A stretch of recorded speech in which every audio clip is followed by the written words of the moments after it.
Hello everyone and a very very good morning to all of you. तो एक बहुत ही positive note के साथ हम आज का सेशन स्टार्ट कर रहे हैं। थोड़े से ग्लिचेस, थोड़ी सी प्रॉब्लम्स हो रही हैं क्योंकि अभी अभी स्टूडियो चेंज हुआ है, जगह चेंज हुई है, तो थोड़े से टेक्निकल इश्यूज होते हैं, बट आई होप आज सारी चीजें सॉर्ट हो जाएंगी। उसके बाद ये सारी प्रॉब्लम्स नहीं होंगी।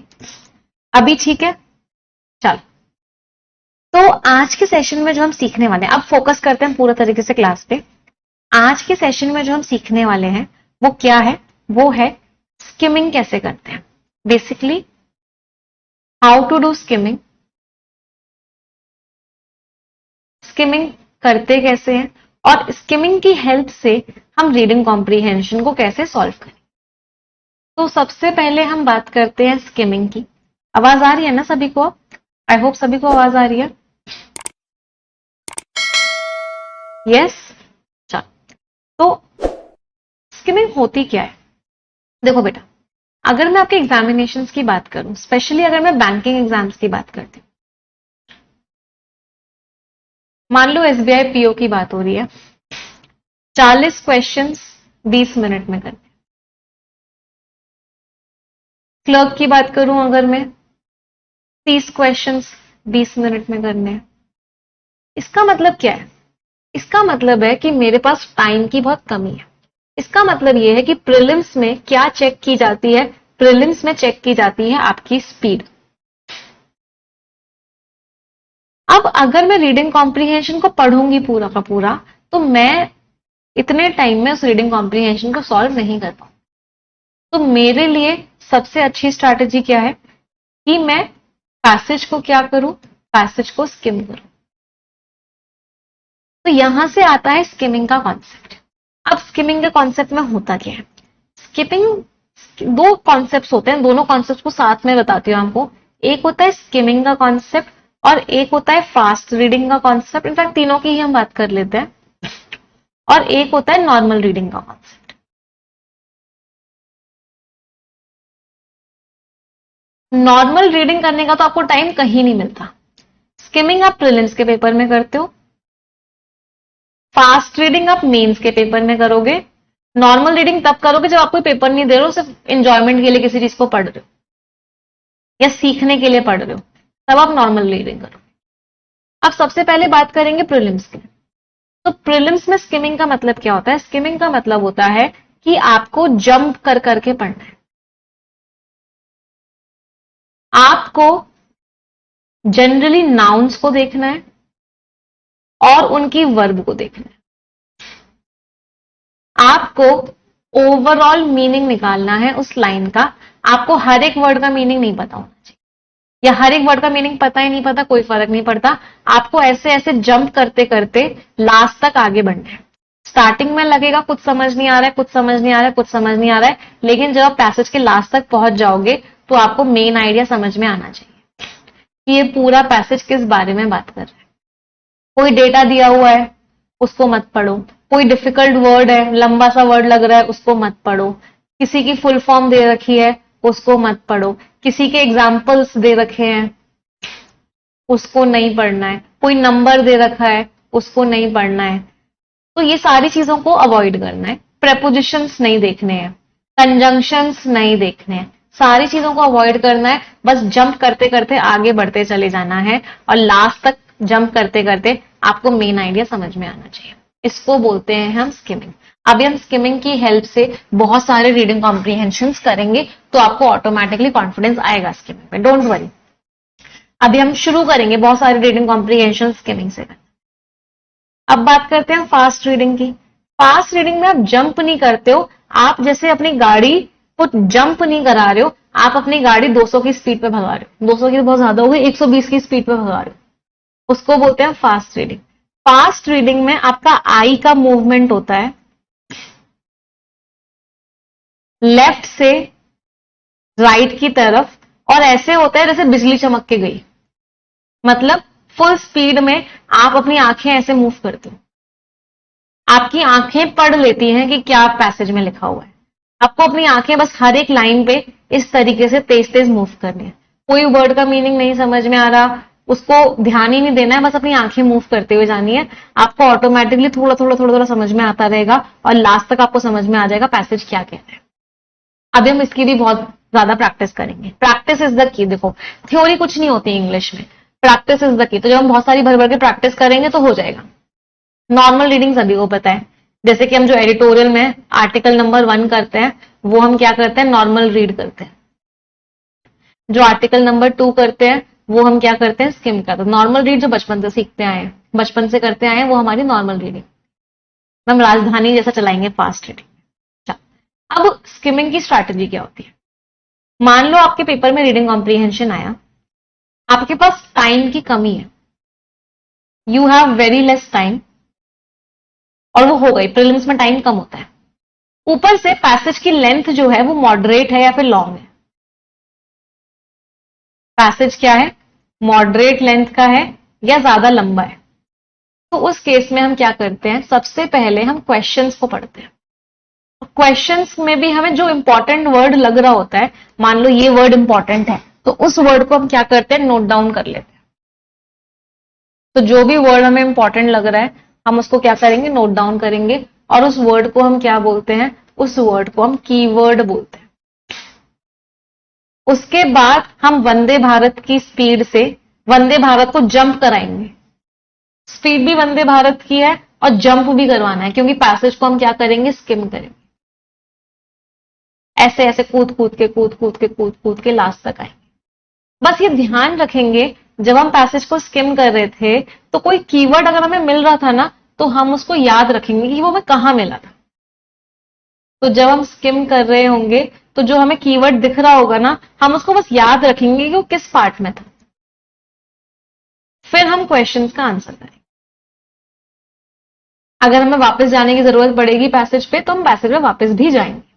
अच्छा, एक चीज और, जब हम क्वेश्चंस पढ़ रहे होते हैं फर्स्ट स्टेप में, स्टेप नंबर 1 में, अगर यहां पे कोई वोकैबुलरी का क्वेश्चन मिलता है, या फिर कोई फिलर का क्वेश्चन मिलता है, या फिर कोई एरर डिटेक्शन का क्वेश्चन मिलता है, कोई फ्रेज रीअरेंजमेंट का क्वेश्चन मिलता है, कोई वर्ड स्वैप का, कोई भी मिससेलेनियस क्वेश्चन मिलता है, तो हम सिर्फ उस लाइन को पढ़ते हैं जहां पे वो वर्ड होता है और उसका आंसर वहीं के वहीं देते हैं। मतलब पैसेज को स्किम करने से पहले हम इन क्वेश्चंस का आंसर दे देते हैं। ऐसा मैं आपको क्यों बोलती हूँ, क्योंकि इस स्ट्रैटेजी से आपका स्कोर इंप्रूव होता है। मान लो आपके पास आखिर में 5 मिनट ही बचे हुए हैं और आप पैसेज के क्वेश्चंस देख रहे हो, कम से कम वोकैब वाले ये सारे क्वेश्चंस तो कर लो। कहीं ऐसा ना हो ना कि स्किम करते करते टाइम अप हो जाए और आप क्वेश्चन पे पहुंच ही ना पाओ। इसलिए मैं हमेशा बोलती हूँ कि आप क्या करो, हमेशा हमेशा इन क्वेश्चंस को पहले कर लो पैसेज की स्किमिंग से। चलो अब क्वेश्चंस पे आते हैं, किस तरीके से करने हैं ध्यान से देखो। सबसे पहले मैं क्या करूंगी, क्वेश्चंस को देखूंगी और मुझे जो जो इंपॉर्टेंट वर्ड लग रहा है ना, उसको शॉर्ट फॉर्म में अपनी कॉपीज में नोट डाउन करूंगी। बताओ क्या आपको इंपॉर्टेंट वर्ड लग रहा है। जून 2025, जब भी कोई नंबर होता है ना तो वो इंपॉर्टेंट वर्ड होता है। चलो अगला क्वेश्चन बताओ क्या इंपॉर्टेंट वर्ड लग रहा है। स्पारडेक्स मिशन। चलो अगला क्वेश्चन क्या इंपॉर्टेंट वर्ड लग रहा है, मंगलयान या मार्स ऑर्बिटर मिशन। हर किसी को इंपॉर्टेंट वर्ड अलग अलग भी लग सकता है, ऐसा जरूरी नहीं है कि आप सबको इंपॉर्टेंट वर्ड सेम ही लगे। किसी को कुछ इंपॉर्टेंट लग सकता है, किसी को कुछ इंपॉर्टेंट लग सकता है। इट इज कंप्लीटली ओके, कोई प्रॉब्लम नहीं है उसमें। बताओ कौन सा लग रहा है, goal, India space road map. अगला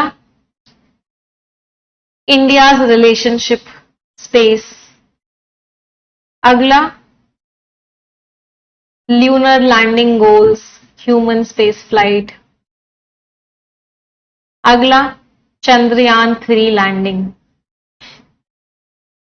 ठीक है, तो हमने क्या किया, जो जो वर्ड्स हमें इंपॉर्टेंट लग रहे थे उनको हमने नोट डाउन कर लिया, याद रख लिया। अब हम क्या करेंगे, स्किमिंग करेंगे। मैं आपको हर पैराग्राफ स्किम करने के लिए, क्योंकि बहुत सारे बच्चों की आज पहली क्लास हो गई, मैं आपको 1-1 मिनट का टाइम दूंगी। हालांकि एग्जाम में आपको 30 सेकंड से 45 सेकंड्स में ही करनी है, इतनी स्पीड हमें बनानी है। लेकिन स्टार्टिंग में स्पीड थोड़ी स्लो होगी, फिर आप जैसे जैसे और पैसेज करते जाओगे आपकी स्पीड बढ़ती जाएगी। इसको स्किम करना है यहां से यहां तक। पहले हम पहला पैराग्राफ हम साथ में करते हैं, फिर अगले पैराग्राफ से मैं आपको टाइम देना स्टार्ट करूंगी। कैसे करना है? India space journey missions inspiration June 2025 मिल गया। जैसे जून 2025 मिले दिमाग की बत्ती जल गई। क्यों जली? क्योंकि ये कीवर्ड था। तो इन्होंने दिखाया, ट्राई कलर दिखाया स्टेशन पे, प्राइम मिनिस्टर से बात करी, प्राइड का मोमेंट था। प्राइम मिनिस्टर ने इसको अमृतकाल का इंपॉर्टेंट मोमेंट बोला। सिर्फ साइंस नहीं थी, आइडेंटिटी थी। ये चीज पहले भी दिखी थी जब चंद्रयान 3 जो है यहाँ पे लैंड किया था। इंडिया मून पे है, मोदी जी ने बोला था, ये बात सब जगह फैली थी। इंडिया का प्रोग्राम बहुत अच्छा रहा है। चंद्रयान 1 ने वाटर मॉलिक्यूल्स का प्रेजेंस कंफर्म किया। तो हमने क्या किया, पूरे के पूरे पैराग्राफ को पढ़ा और हमको क्या समझ में आया? 3 बातें समझ में आई। पहली बात क्या समझ में आई कि इंडिया के स्पेस मिशंस की बात हो रही है। क्या बात समझ में आई? इंडिया के स्पेस मिशंस की बात हो रही है। कितने लोगों को ये बात समझ में आई कि इंडिया के स्पेस मिशंस की बात हो रही है? दूसरी बात क्या समझ में आई हमको? क्योंकि हमको यहाँ पे कीवर्ड्स मिले थे, जून 2025 मिला था, तो मोदी जी से बात करी वहां पे लोगों ने पहुंच के।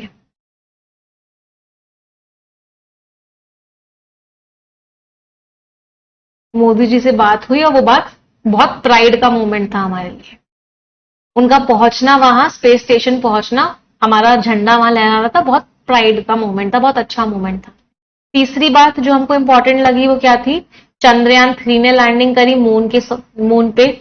चंद्रयान 1 ने बताया वाटर मॉलिक्यूल्स के बारे में। तो चंद्रयान 3 और चंद्रयान 1 की बात हमको इंपॉर्टेंट लगी कि इन्होंने लैंडिंग करी, इंडिया पहली कंट्री बना यहाँ पे लैंड करने वाला, और चंद्रयान 1 ने क्या किया? Water molecules.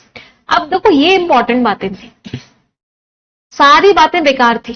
अब देखो कौन कौन सी बातें बेकार थी, ध्यान से समझना। ये वाली लाइन का कोई सेंस नहीं था जो मैं यहां पे मार्क कर रही हूं। इस लाइन का भी कोई सेंस नहीं था। इस लाइन का भी कोई सेंस नहीं था। ये मैं जितनी भी लाइन मार्क कर रही हूं, इनका कोई मकसद नहीं था। ये सिर्फ क्या थी? ये लाइन सिर्फ और सिर्फ नॉइज थी। नॉइज का मतलब क्या है? एक्स्ट्रा बातें थी जिनका कोई सेंस नहीं था। इस बात का कोई सेंस नहीं था। इस लाइन का कोई सेंस नहीं। ये सिर्फ और सिर्फ लाइंस बकवास थी। इंपॉर्टेंट लाइंस कौन कौन सी थी? इतने बड़े पैराग्राफ में कौन कौन सी लाइंस थी जो सबसे ज्यादा इंपॉर्टेंट थी? वो लाइंस कौन कौन सी थी? वो ये थी कि जून 2025 में ट्राइकलर को आईएसएस पे लहराया गया। ये लाइन भी बकवास थी। जो मैं ब्लू कलर से मार्क कर रही हूँ सारी लाइन बकवास थी।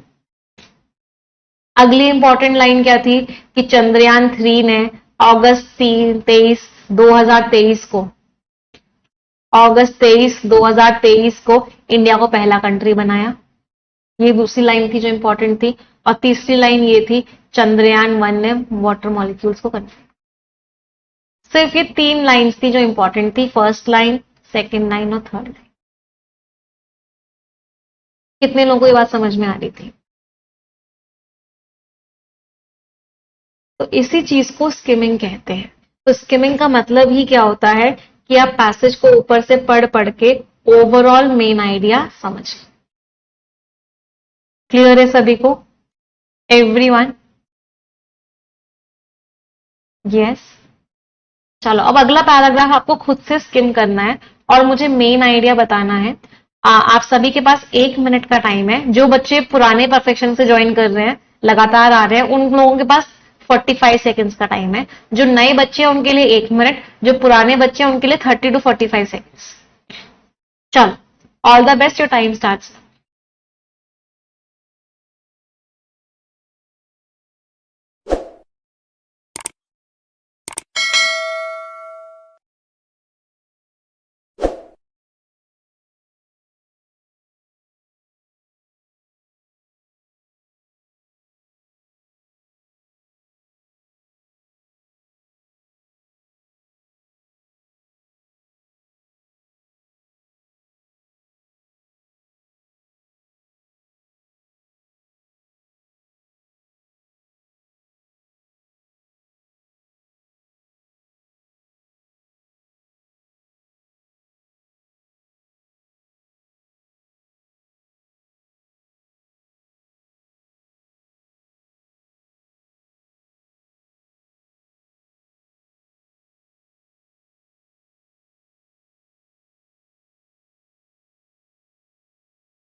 चलिए 1 मिनट इज ओवर, देखते हैं कितने लोग सही आइडिया निकाल पाए। Let's scheme it. तो चंद्रयान 2 ने मून को मैप किया, चंद्रयान 3 के लिए ग्राउंड बनाया, सबसे पहली लैंडिंग हुई। विक्रम लैंडर और इन्होंने मून को देखा फुल मून डे पे। बच्चे जो है फिर नोटबुक्स में बनाने लग गए, सिटीजन्स इंस्पायर हो गए, इंडिया एक पार्टनर बन गया, इतनी सारी सैटेलाइट्स लॉन्च हुई हैं, ये पहली कंट्री बना मार्स ऑर्बिट पहुंचने में। और ये जो मिशन था ये बहुत ज्यादा इंसाइट्स दे रहा है, ये जो है ब्लैक होल्स पढ़ रहा है, इसने दिखाया है कि डॉकिंग हो सकती है लूनर मिशन से। तो ओवरऑल इंडिया के क्या क्या प्रोजेक्ट्स रहे हैं उन सब की बात हो रही है। तो इंडिया के कौन कौन से प्रोजेक्ट्स की बात हो रही है, हमें क्या क्या इंपॉर्टेंट लगा इसमें। चंद्रयान 2 इसने मून को मैप किया।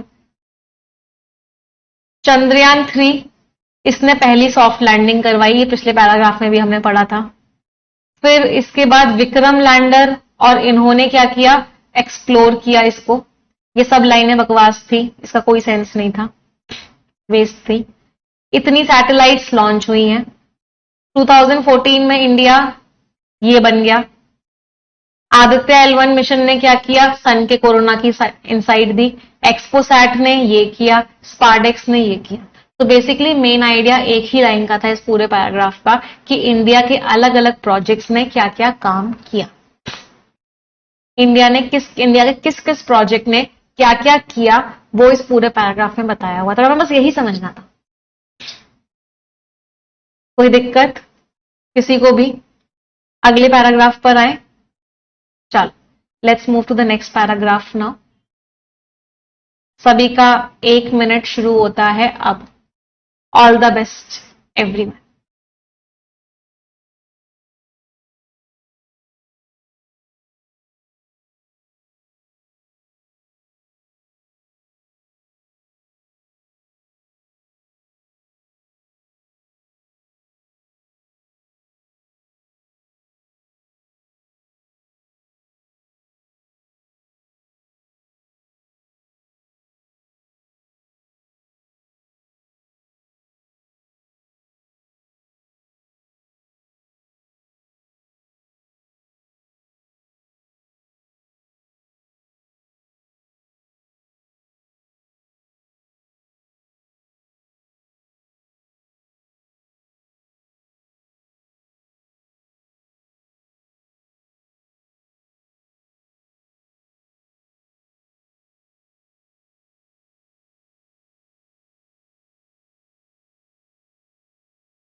चलिए टाइम इज अप, देखते हैं।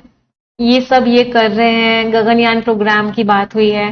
गगनयान 4 और 5 प्रोग्राम क्या कर रहे हैं, वीनस मिशन, ह्यूमन लैंडिंग, ठीक है, ये ड्रीम्स है। प्राइम मिनिस्टर ने बोला कि इतने एस्ट्रोनॉट्स का पूल बनाओ, स्पेस डे में उन्होंने बोला पार्टिसिपेट करो, गगनयान भी आगे बढ़ रहा है, इतने सारे पायलट्स की ट्रेनिंग चल रही है, ये सब चीजें होंगी। सबसे पहला इंडिया का ह्यूमन स्पेस मिशन होगा, स्पेस टेक्नोलॉजी को लेके आया जा रहा है। तो बात क्या हो रही है, इंडिया के फ्यूचर प्लान्स क्या है। तो इस पूरे पैराग्राफ का मेन आइडिया क्या था, एक लाइन का, फ्यूचर मिशंस ऑफ इंडिया या फ्यूचर प्लान्स ऑफ इंडिया, कि इंडिया फ्यूचर में क्या क्या करने की सोच रहा है, वो सारा का सारा बताया गया है। क्या क्या करने की सोच रहा है, चंद्रयान 4 और 5 को लॉन्च करेगा, वीनस मिशन लाएगा, BAS लाएगा, इंडियन ह्यूमन लैंडिंग करवाएगा, इतने सारे एस्ट्रोनॉट्स को ट्रेन करेगा, इतना बजट है इसका। तो ये सारी की सारी चीजें इंडिया फ्यूचर में प्लान कर। तो इंडिया के फ्यूचर प्लान्स की बात हो रही है इस फील्ड में, स्पेस मिशंस को लेके। चलो आखिरी छोटा सा है तो 30 सेकेंड्स दे रही हूं। चलिए, all the best everyone.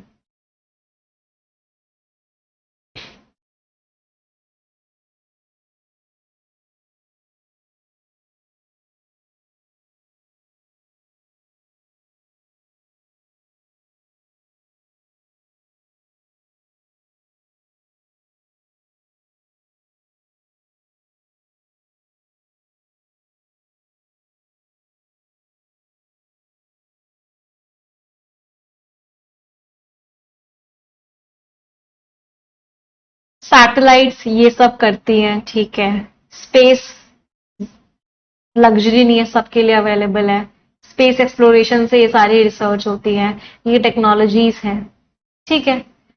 Satellite से क्या क्या काम होते हैं वो सारे बताए हुए हैं, और कितनी इंपॉर्टेंट है स्पेस के लिए, स्पेस एक्सप्लोरेशन वो बताया हुआ है, बेनिफिट्स बताए हुए हैं कि सैटेलाइट्स क्या क्या काम करती है। चलो, तो हमने ये पूरा पैसेज स्किम कर लिया है। अब हम क्या करेंगे, क्वेश्चंस पर आएंगे। फर्स्ट क्वेश्चन आंसर बताओ, जून 2025 में क्या हुआ था?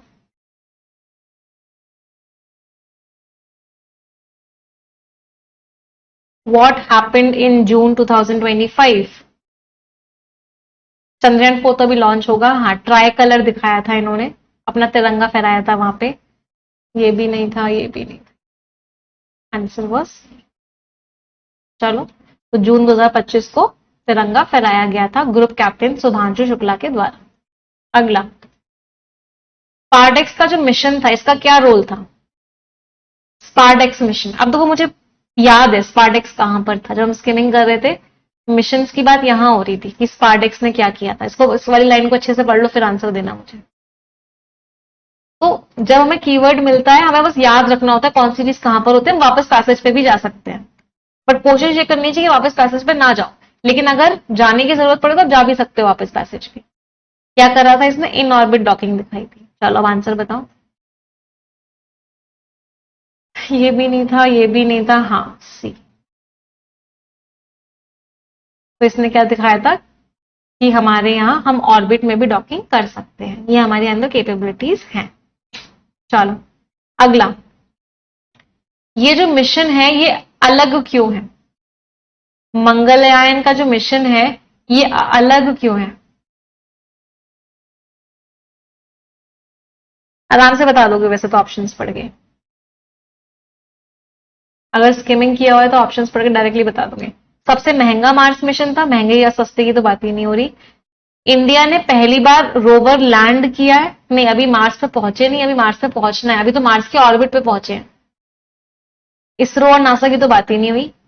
सबूत मिला है माइक्रोबियल लाइफ का, ये पहली बार था कि कोई एशियन कंट्री मार्स के ऑर्बिट पे पहुंची है, और पहली बार में पहुंची। कहां लिखा हुआ था ये चीज? देखो क्लियरली लिखी हुई थी, India became the first Asian nation, and green color में भी मैं यूज कर रही हूँ, and only the fourth in the world to reach Mars orbit and on its maiden attempt, पहली बार में ही हम पहुंच गए। चलो अगला, इंडिया के स्पेस रोड मैप में कौन सा गोल नहीं है? कौन सा नहीं है? बहुत सारे हमने अपने फ्यूचर प्लान्स बताए, तो इनमें से कौन सा प्लान है जो ऑथर ने नहीं बताया था? अंतरिक्ष स्टेशन तो बोला था, इंडियन ह्यूमन को पहुंचाने की भी बात हुई थी, वीनस मिशन की भी बात हुई थी। हाँ, कि मार्स में लोग रहने लग जाएंगे ऐसी कोई बात नहीं हुई थी। गगनयान प्रोग्राम को कंटिन्यू करेंगे ये भी बात हुई थी। तो आंसर इज डी, कौन सा वाला नहीं था? मार्स में लोग रहने लग जाएंगे 2050 तक, ये मिशन नहीं था। चलो अगला, अब इसको खुद से आंसर दो। Answer this question on your own everyone, right out.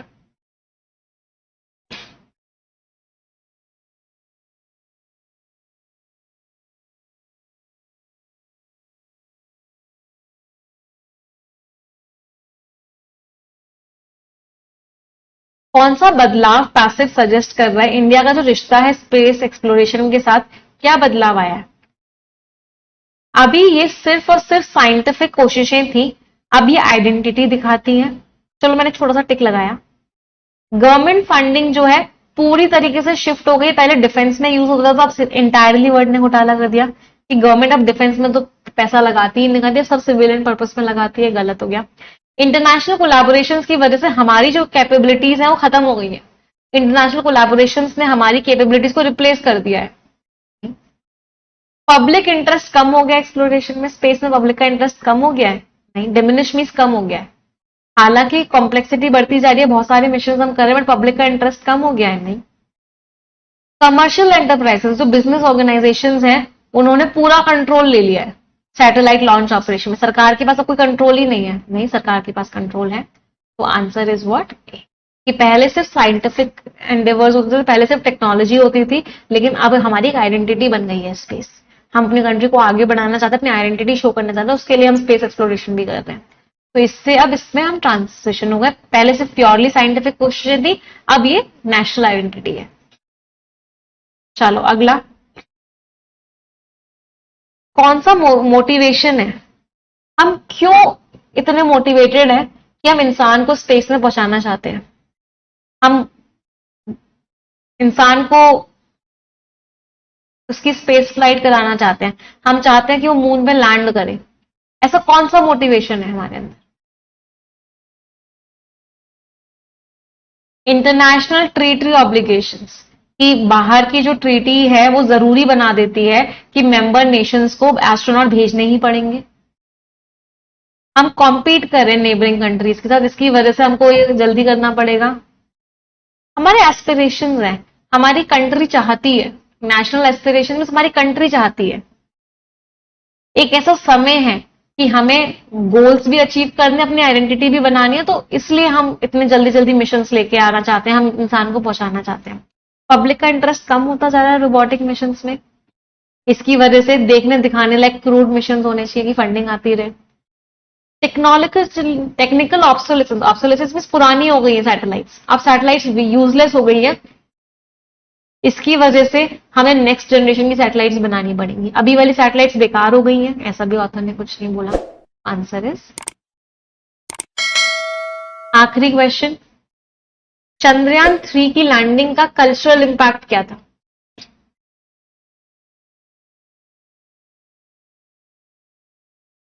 बताओ क्या इंपैक्ट था? लोग बच्चों के बारे में बात कर रही थी, बच्चे पिक्चर्स बना रहे थे, स्टॉक प्राइस बढ़ गया, टेंशन हो गई, लड़ाइयां हो गई, सरकार ने हॉलिडे अनाउंस कर दिया, नहीं, आइडेंटिटी रीशेप हुई। बच्चे जो है मून के सीन्स बना रहे थे, सिटीजन्स उसको फ्यूचर मान रहे थे कि लोग मून पे जा रहे हैं। एजुकेशन सिस्टम का फोकस पूरी तरीके से हिस्ट्री से हट गया, साइंस पे चला गया।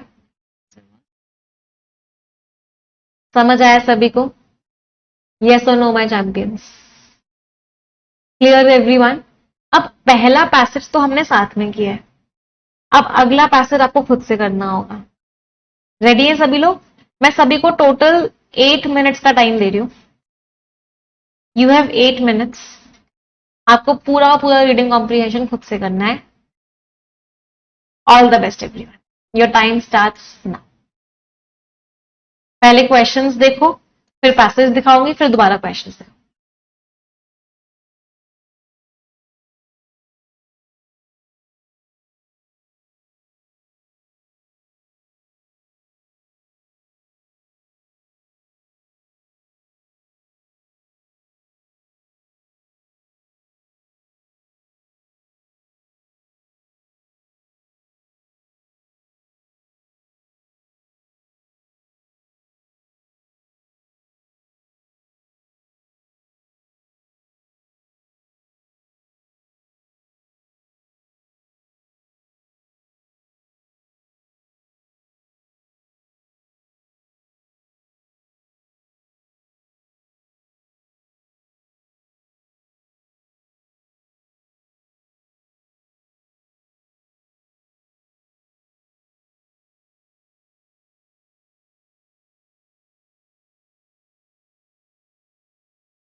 चलिए, shall we discuss it.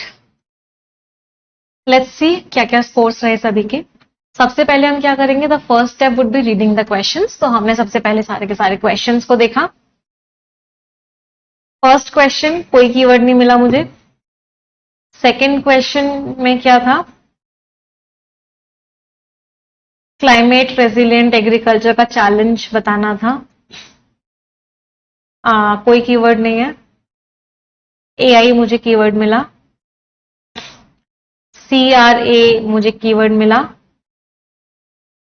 Trust खत्म हो रहा है, चलो थोड़ा सा नेगेटिव टोन का सा है, वो कीवर्ड मिला। अब यहाँ पे मेरे पास वोकैब का क्वेश्चन आ गया। जब भी वोकैब का क्वेश्चन आता है वहीं के वहीं उसको करते हो। तो क्लाइमेट रेजिलिएंट एग्रीकल्चर क्या करते हैं, offers a suit of technologies. Sweet of technologies का मतलब क्या, बहुत सारी टेक्नोलॉजीज। स्वीट का मतलब क्या, a large number of, means a collection of. तो इनमें से जो भी वर्ड होगा जिसका मीनिंग कलेक्शन होगा वही सिनोनिम हो जाएगा। चलो, पोट्री का मतलब होता है स्मॉल ग्रुप ऑफ पीपल। यहाँ पे स्मॉल ग्रुप नहीं है, इसमें यहाँ पे लार्ज ग्रुप है ना, बहुत सारी, तो ये वर्ड नहीं हो सकता। Next word is litany. Litany का मतलब क्या होता है, एक लिस्ट कह सकते हैं, लॉन्ग लिस्ट ऑफ समथिंग। तो किसी की बहुत लंबी लिस्ट जो होती है जिसमें बार बार रेपिटेशन होता है, वो मतलब ये थोड़ा सा नेगेटिव होता है। इतनी लंबी लिस्ट, काम की इतने सारे काम करने पड़ेंगे मुझे, नेगेटिव टोन है। बट जबकि ऑथर की यहाँ पे टोन कैसे पॉजिटिव है कि बहुत सारी टेक्नोलॉजीज हैं जो प्रोडक्टिविटी बढ़ाएंगी, इन्वायरमेंटल हेल्थ को प्रोटेक्ट करेंगे, मतलब ऑथर की टोन पॉजिटिव है। जब भी आप वोकैब का क्वेश्चन देखते हो, टोन को हमेशा देखा करो। मीनिंग मैच करना चाहिए, साथ साथ टोन भी मैच करनी चाहिए।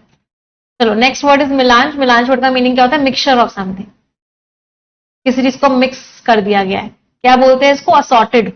कोई चीज कैसी है, असॉर्टेड है। असॉर्टेड का मतलब क्या होता है, मिक्स्ड है। मोडिगम तो एंटोनिम हो गया, मोडिगम इज वेरी लेस। इसको याद कैसे करोगे, चीनी कम है, चीनी कम है, तो मोडी कम मीन्स वो चीज क्या है, बहुत ही ज्यादा कम है। हाँ, पेनोप्ली का मतलब होता है wide range of something, a wide range of something means पूरा का पूरा उस चीज का क्या है, पूरा का पूरा उस चीज का कलेक्शन है। तो कौन सा वर्ड है जो नियरेस्ट है मीनिंग में, that is E and that is panoply. कितने लोगों का सही निकला। मैम पैन का मीनिंग ऑल था, हाँ ऐसे भी याद कर सकते हो। पैन एक रूट वर्ड होता है जिसका मीनिंग क्या था, ऑल। चलिए, अब आ जाते हैं पैसेज पे। अब हम क्या करने वाले हैं, स्किम करने वाले हैं। क्लाइमेट चेंज सच में है। इंडिया को अगर अपनी फूड डिमांड्स पूरी करनी है तो एग्रीकल्चर तो करना ही पड़ेगा। और वेदर भी अनप्रिडिक्टेबल हो रहा है, सॉइल हेल्थ खराब हो रही है, एयर पोल्यूशन बढ़ता जा रहा है, सबसे डील करना पड़ेगा। इस एग्रीकल्चर में बायोटेक्नोलॉजी यूज होती है और भी टेक्नोलॉजीज यूज होती है फार्मिंग को गाइड करने के लिए। इनपुट्स पे डिपेंडेंस हम कम करते हैं। इसमें क्या होता है, बायो फर्टिलाइजर, बायो पेस्टिसाइड, ये सब यूज करते हैं। क्रॉप्स को एडिट किया जाता है जिससे कि इन सब चीजों को झेल जाती है। एआई को भी यूज किया जाता है जिससे कि स्ट्रैटेजीज बनाई जाए।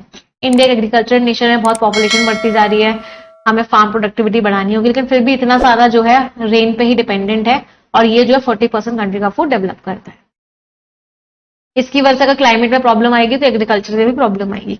पुराने फार्मिंग मेथड्स से काम नहीं चल सकता। स्टेबल क्रॉप्स की जो प्रोडक्टिविटी है वो कम हो जाएगी, इतनी कम हो जाएगी अगर हमने पुराने मेथड्स ही यूज किए तो क्लाइमेट रेजिलिएंट एग्रीकल्चर में बहुत सारी टेक्नोलॉजीज होती हैं। इंडिया को फूड इंपोर्ट भी नहीं करना पड़ेगा। क्लाइमेट चेंज का इम्पैक्ट बहुत ज्यादा हो रहा है। इन्होंने एक प्रोजेक्ट लॉन्च किया था, स्ट्रेंथ बढ़ाने के लिए टेक्नोलॉजीज यूज की गई थी, ये सारी की सारी।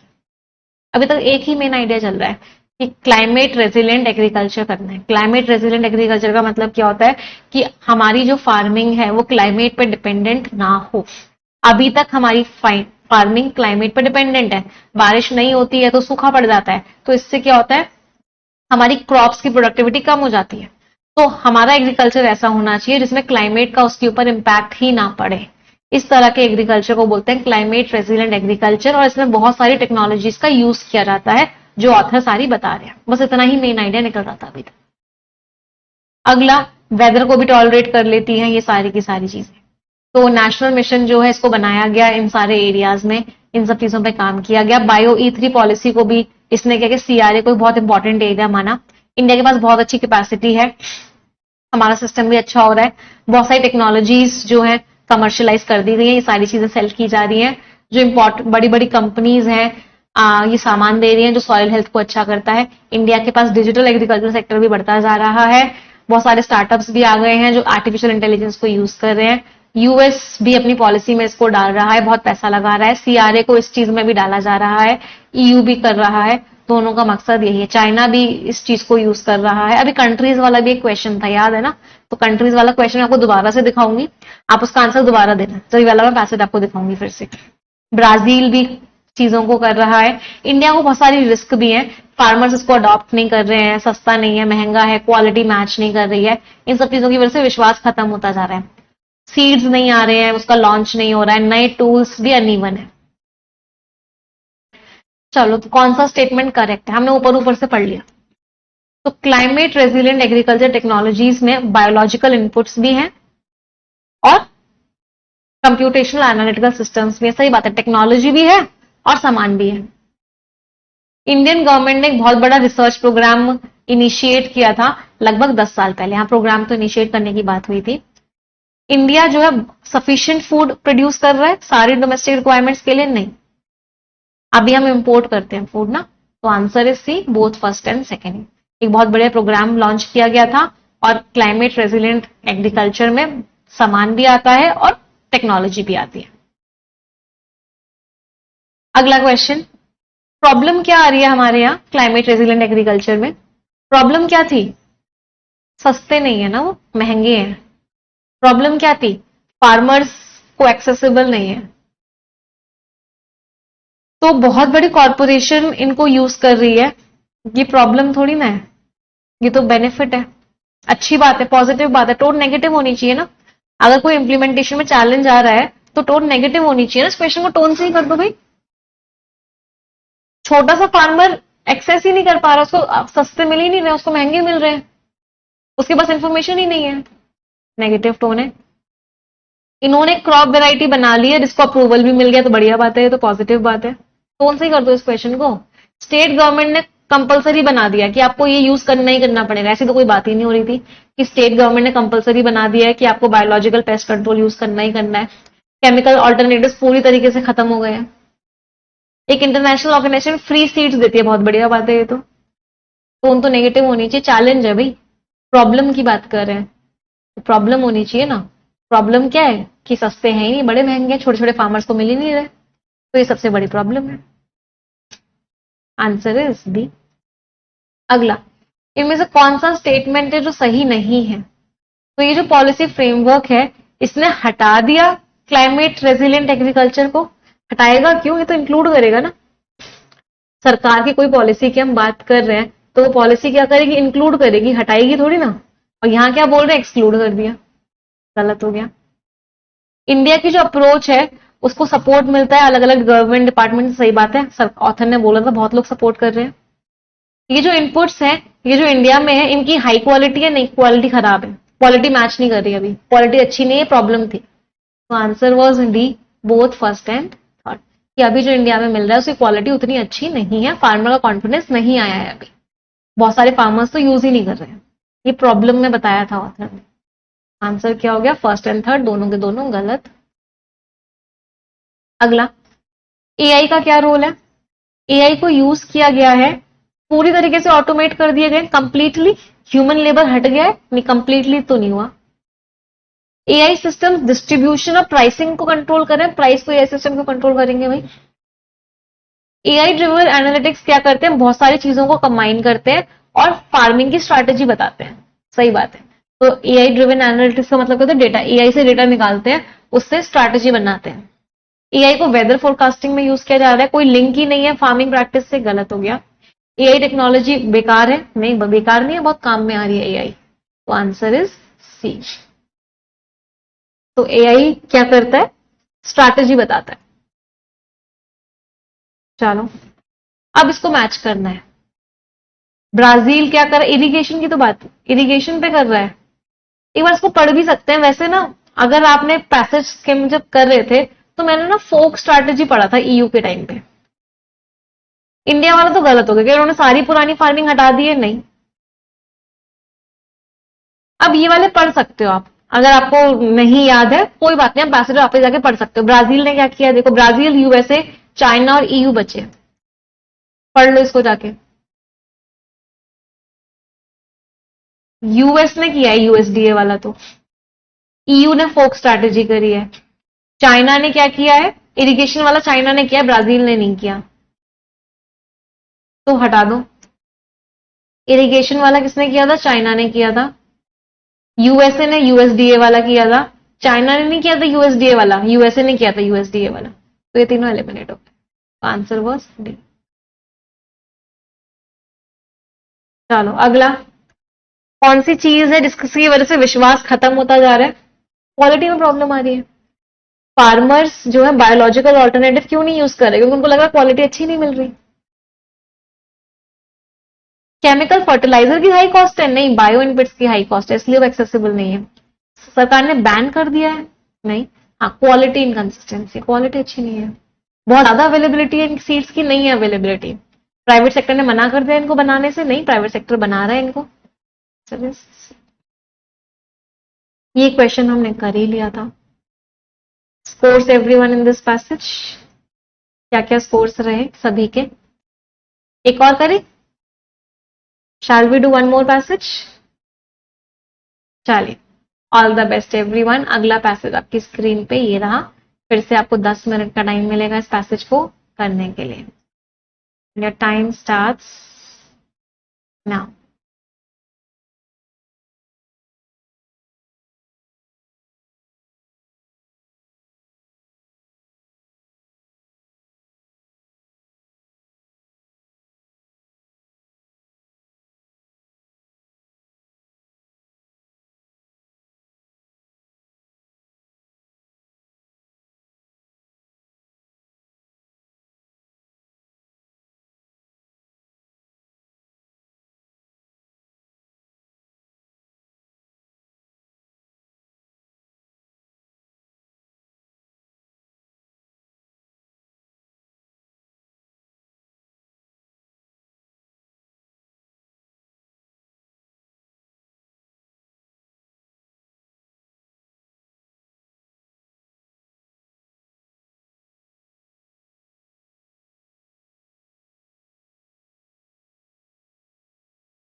चलिए let's discuss this passage now.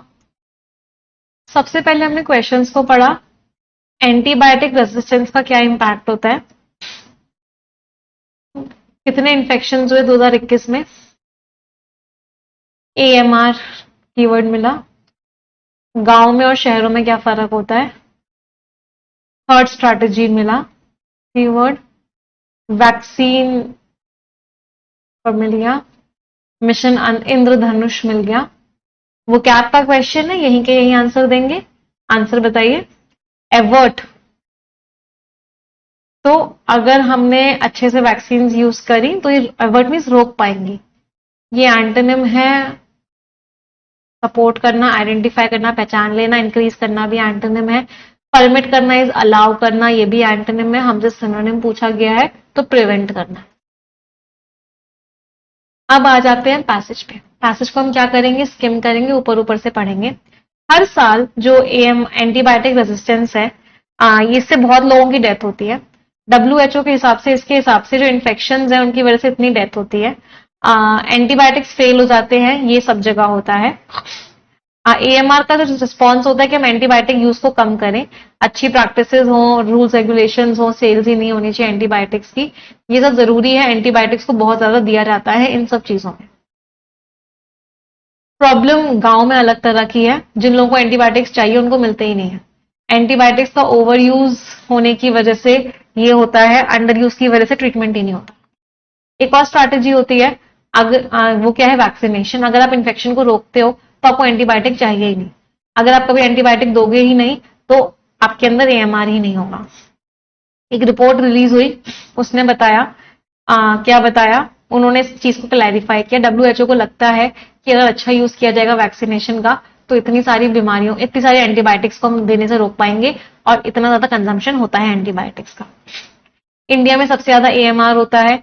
India को बहुत फायदा होगा अगर वैक्सीनेशन दिया जाए तो, लेकिन इंडिया ने कुछ काम किया नहीं है। इंडिया की जो स्टोरी है वो अचीवमेंट की तो है लेकिन रुकी हुई है। इंद्रधनुष मिशन को लॉन्च किया गया था, 90% हमें वैक्सीनेशन करना था इन सब कैंपेन से। इसकी वजह से 62% से 76% पे चले गए। लेकिन चैलेंजेस हैं, वैक्सीनेशन कवरेज 60% से भी कम है इस जगहों पे, और जनरली बच्चों में वैक्सीन ज्यादा दी गई है, बड़े लोगों को वैक्सीन नहीं दी गई है। बच्चों का जो सर्वाइवल है वो मेन मोटिवेशन होता है इस प्रोग्राम का, लेकिन अब इंडिया को इससे आगे बढ़ना होगा। सिर्फ बच्चों को ही नहीं, बड़ों को भी वैक्सीनेट करना चाहिए। तो हमने ऊपर ऊपर से पढ़ लिया।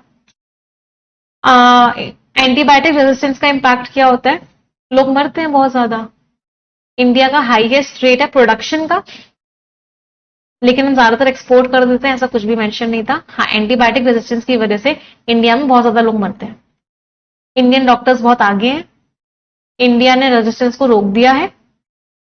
एंटीबायोटिक रेजिस्टेंस जो है गांव में ज्यादा है, नहीं गांव में नहीं शहरों में ज्यादा है, गांव में तो मिलती नहीं एंटीबायोटिक।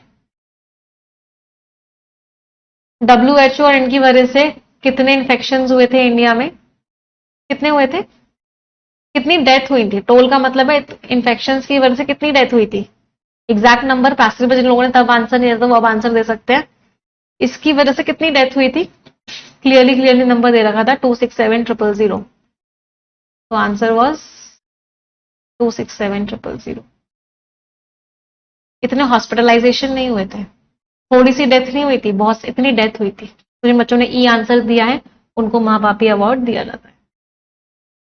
अगला, AMR को डील करने का स्टैंडर्ड अप्रोच क्या है। स्टैंडर्ड अप्रोच वही है कि एंटीबायोटिक कम दो। तो स्टैंडर्ड अप्रोच यही है कि एंटीबायोटिक देना क्या कर दो, बंद कर दो। अब एकदम कम एंटीबायोटिक दो, कम एंटीबायोटिक दोगे तो AMR नहीं होगा। तो एंटीबायोटिक का यूज कम कर दो, रूल्स स्ट्रिक्ट कर दो। नए एंटीबायोटिक्स बनाओ, नहीं। एडवांस एंटीबायोटिक्स इंपोर्ट करो, नहीं। पेशेंट्स को एजुकेट करो, स्पेशल हॉस्पिटल वार्ड्स बनाओ, ऐसी कोई बात नहीं हुई थी। ऑथर ने क्लियरली बोला था कि स्टैंडर्ड तरीका क्या है कि एंटीबायोटिक्स कम से कम दो।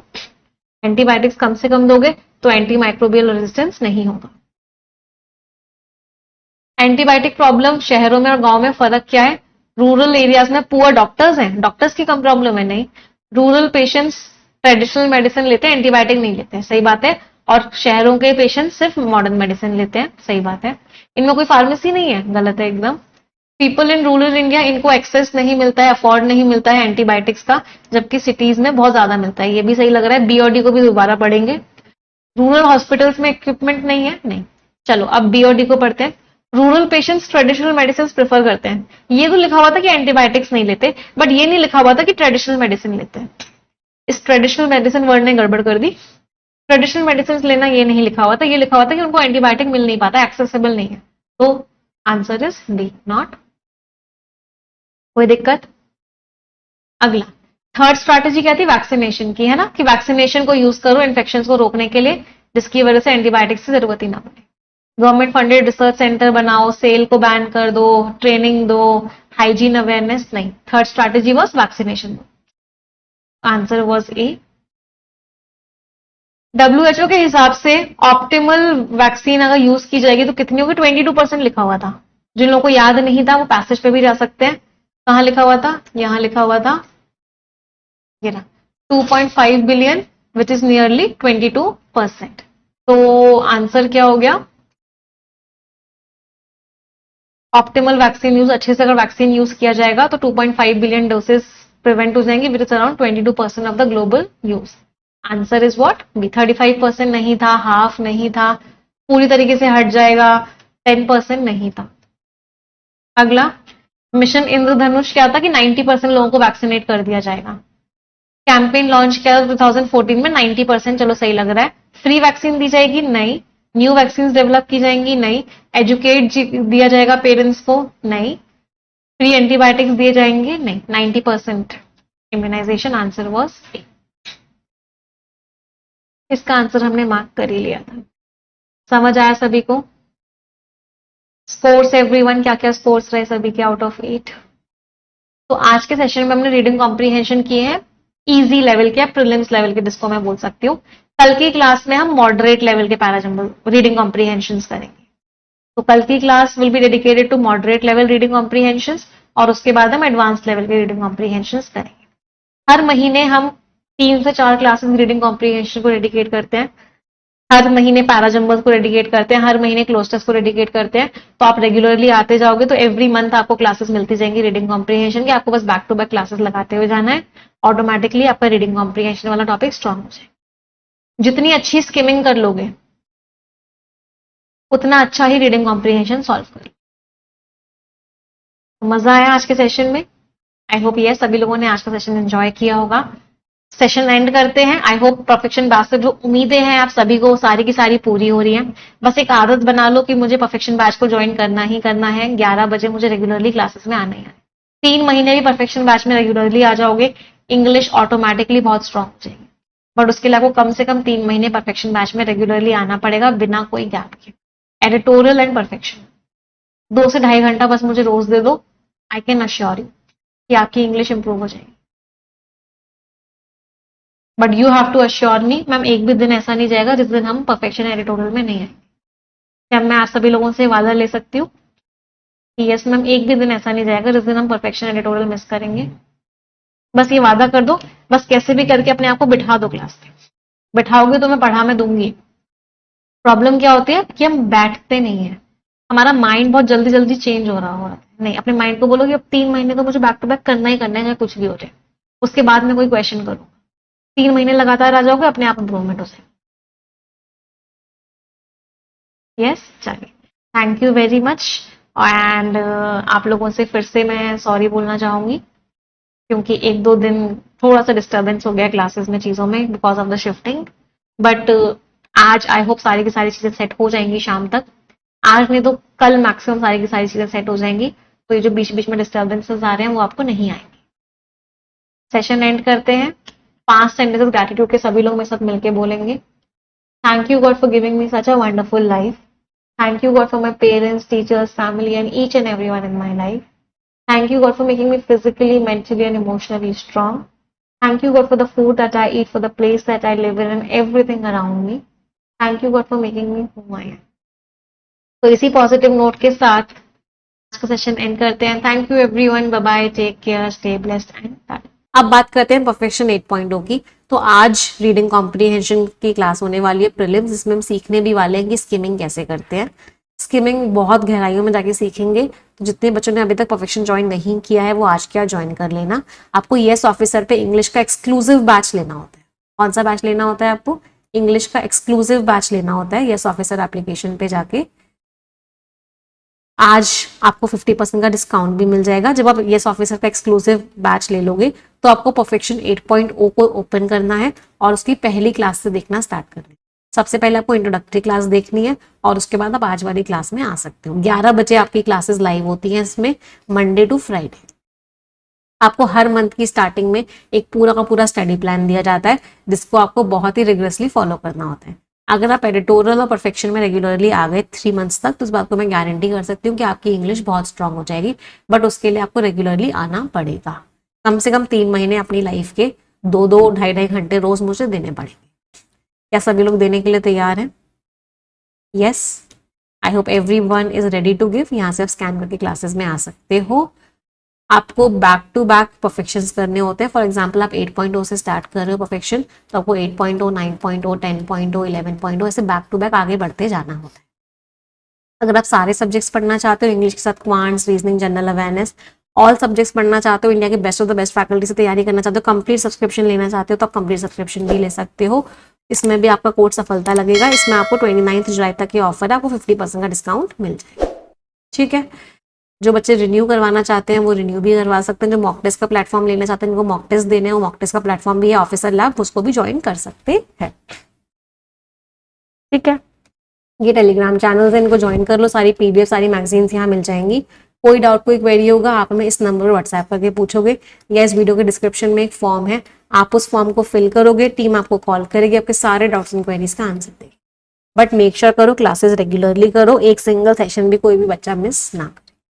सेशन एंड करते हैं। और एक इम्पॉर्टेंट बात सभी लोगों से, students I am very sorry कि आप लोगों को आज थोड़ा सा क्लास में बीच बीच में इश्यूज हुए होंगे।